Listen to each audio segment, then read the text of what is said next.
Sa volleyball naman, kapwa umalagwa ang DLSU Lady Spikers at National University Lady Bulldogs. Tabla pa sila ngayon sa ikalawang pwesto ng standings. Nagbabalik si Ian Suyu.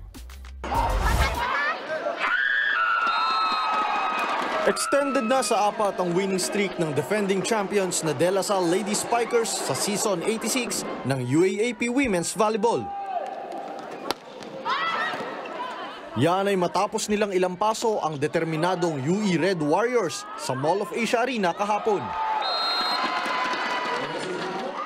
Extra motivated ang mga taga-TAF na patunayang sila pa rin ang reyna ngayong season matapos nilang matalo sa opening game kontra UST. Wala namang may gusto na matalo. Kaya kailangan din namin yung game na yon. Wake up call yun sa amin. And mas kailangan namin mas mag-focus sa bawat galaw. And yun nga, mas i-lessen pa yung errors in every game.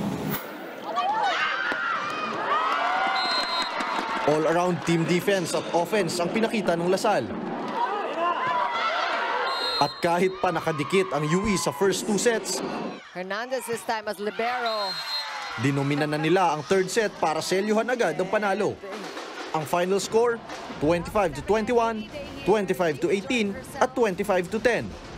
Zapada pushing the ball in. Good read there by Tolentino.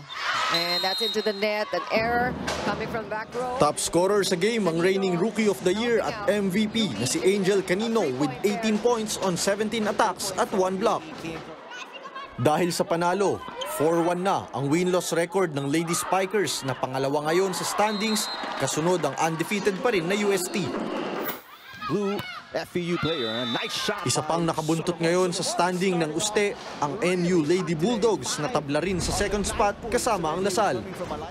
Nakuha rin nila ang ika-4 nilang panalo matapos iligpit sa 4th set ang FEU Lady Tamaraws sa second game kahapon. Not an easy task. He's one of the... Nang ibabaw sa opensa ng NU si Alyssa Solomon na gumawa agad ng 15 points sa first 2 sets pa lang. Definitely. Bagamat nasilat ng FEU ang second set, hindi nagpatinag ang NU at bumawi sa third and last set para tapusin ang laban. Yung second set, medyo nag-relax din kami. Tapos parang nakalimutan na namin gumalang ng tama. And nakalimutan na rin namin kung ano yung mga pinag-practice.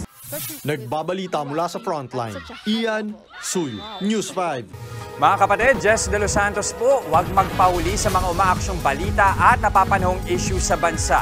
Para sa mas malawak na balitaan, mag-subscribe at mag-follow sa social media pages ng News 5.